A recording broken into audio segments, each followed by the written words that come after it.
Hi everyone, we're group 6. It's Reina, Kyra, Daniela, and myself. I'm Anna Ramirez. And our presentation is going to be about the funds of knowledge. So the funds of knowledge are an instructional approach that uses cultural knowledge and the students' family knowledge as a way to enhance students' academic achievement and progress. They include the academic and personal background knowledge, their life experiences, and the skills and knowledge they use to navigate everyday social situations. Their worldviews and structured by the broader historically and politically influenced social forces. So these are the funds of knowledge. It includes home language, family occupation, friends and family, caregivers, activities, entertainment, and family values and traditions. So the way that the funds of knowledge are currently described by current day literature and research is as the cumulative skills and cultural practices that enable families to function in their everyday lives within a given social cultural context. So this approach emerged out of the Southwestern US. It challenges the notion that minority students are hindered by deficient family experiences. So before these cultural background was thought to negatively impact students' progress, but this approach challenges that and instead uses their funds of knowledge as a tool to help them succeed. It's based on the idea that all students and their families obtain skills and knowledge through their cultural resources. So Professor Mall from the University of Arkansas, for the University of Arizona, he describes the funds of knowledge and how they work.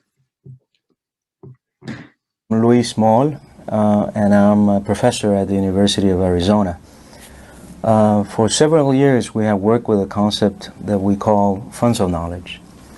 And funds of knowledge has to do with the knowledge base generated by families on the basis of their experiences, especially their work experiences, their social practices, and their social history. So part of the strategies that we use is to visit households and get to know the families, whether we become the learners as opposed to the teachers in that context, in order to document the knowledge base through, as laid out by the experiences of the families that we're working with. There are several advantages, we think, to such an approach, and we're pleased that colleagues not only in different parts of the U.S., but in other countries, are using the concept and adapting it to their own realities. And one of the most interesting areas for development on the use of the concept, I think, is through Head Start activities or other early childhood activities and programs, where the teachers could develop the documentation of funds of knowledge, not only with the families, but with the kids. And also the documentation of funds of knowledge of the teachers themselves. It is very important, I think, especially in an early childhood or in a Head Start context, to understand how teachers' experiences, live experiences, interact with the academic knowledge and pedagogical knowledge and concepts they're supposed to master as professional educators. There's always a filter in acquiring these more academic concepts, and that filter are the social and emotional experiences of our lives. So in a sense, the teacher's funds of knowledge become part and parcel of that element needed to assimilate the pedagogical knowledge and become an outstanding teacher.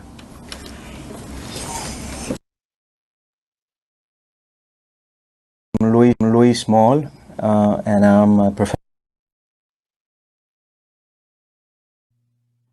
So how do funds of knowledge impact instruction in diverse classrooms? It brings more diversity into your classroom for students that don't relate culturally. It offers teachers a chance to become researchers of their students' lives. Allows teachers to better connect with our students' home cultures and ultimately to act as a bridge when needed.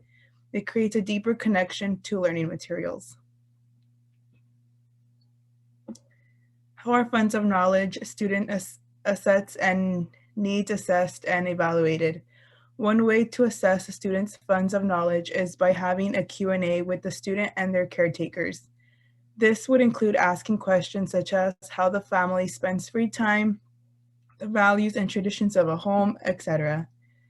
The information gained from the Q&A can be used to assess a student's assets and needs. For example, if the Q&A reveals that a student has multiple family members in STEM-related jobs, it could suggest that the student will show strength in STEM subjects. On the other hand, if the student struggles with STEM subjects, the knowledge of their family members' jobs allows a teacher to make the connection between the two and make it more relatable for the student. The funds of knowledge and home visits. To assess and document a particular student's funds of knowledge, teachers may heavily rely on home visits.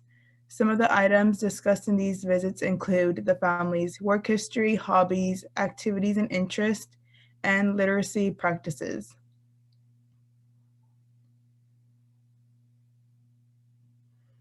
So how do teachers integrate students' assets and meet their needs based on various aspects of diversity and their special needs and circumstances?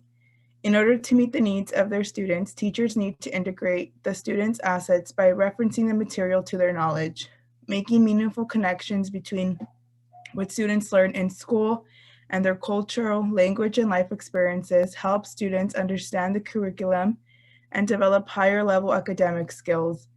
They are able to do this by drawing connections between what they are learning and their personal lives.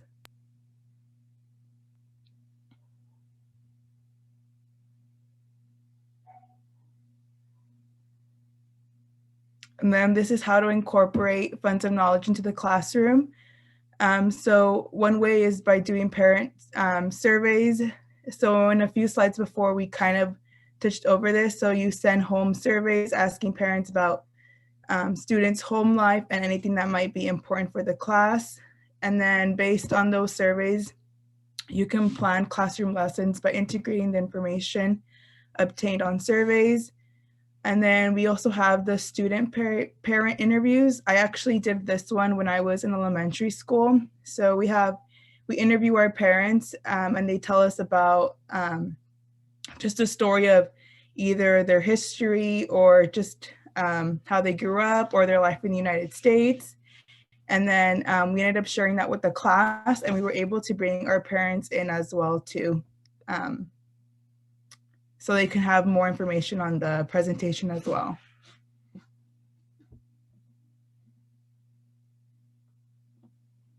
And these are references for our presentation.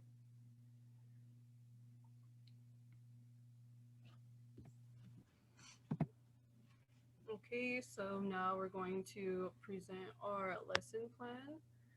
Our title is Favorite Fables. The content slash area or subject is ELA. The grade is 3rd. The unit focus is folklore. The co-teaching strategy is 1 teach and 1 assist. So for planning, the lesson standards is RL 3.2 from the Common Core State Standards. It's the key ideas and details. This is when they can recount stories, including fables, folk tales, and myths from diverse cultures, and determine the central message, lesson, or moral, and explain how it is conveyed through key details in the text. The goals or the objectives for this lesson is for students to be able to determine and explain the differences between the different types of folklore. Students will be able to identify the central message of different folklore, and students will be able to work together to compare and contrast folklore of various cultures. The description of unit and the lessons placed in the unit. This consists of 5 lesson plans about various folklore. This is the 4th lesson of the 5.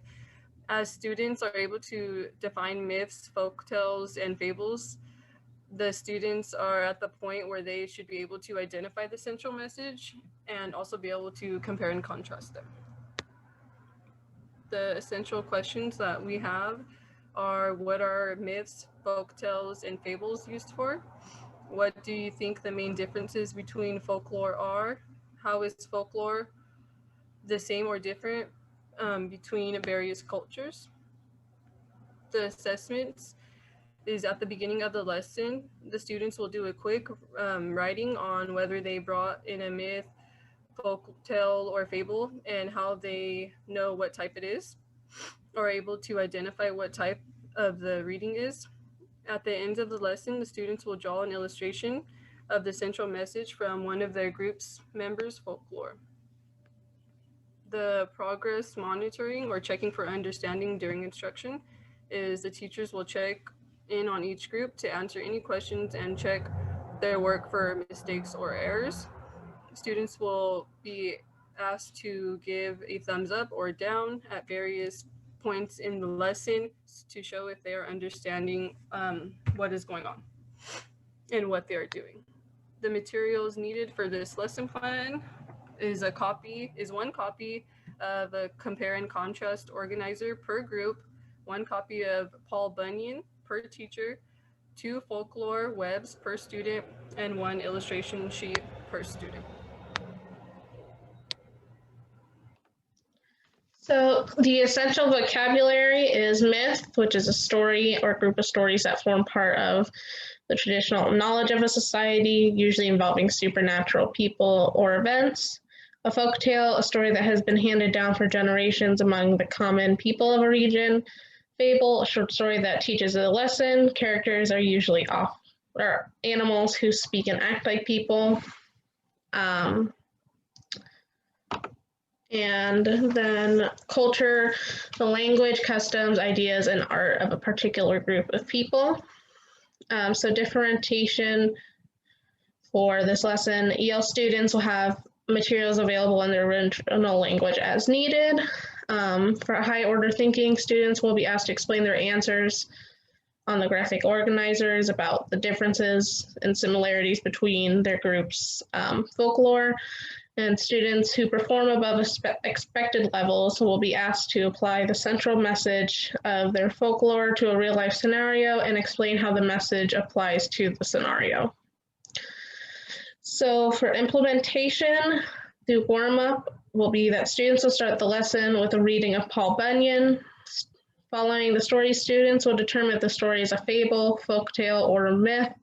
The main characters, sequence of events, and the central message of the story as a whole group, writing the info in their folklore web.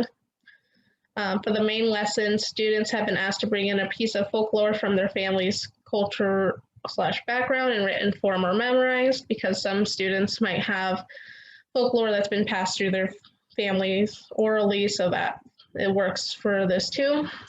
Students will be placed randomly, but evenly distributed groups of 4. So each group should have a SPED student, a GATE student, so that they can assist each other. And within the groups, students will use the folklore they brought to class to fill out a folklore web with assistance from their group members and or teacher. So they'll determine the main characters, the central message, and events of the folklore they brought in. After each student has filled in their folklore web, they will explain their folklore to the rest of the group. Then as a group, they will work to fill out a compare and contrast graphic organizer, identifying similarities and differences among the folklore they all brought in, as well as Paul Bunyan that was read earlier in the day. To wrap up the lesson, each student will pick one of their group members' folklore and list the central message of the story, as well as draw an illustration of it on their illustration sheet. So whatever visual they can think of that would capture the central message of one of their group members' folklore will work for that. And then reflection questions are, did utilizing students' backgrounds make them more interested in the lesson? And was it difficult for students to compare and contrast the different myths? This lesson uses funds of knowledge because each student gets to share a bit of their culture with each other, which introduces students to others and it enhances an area of the curriculum that they already have to learn about, but now they can have personal connections to it.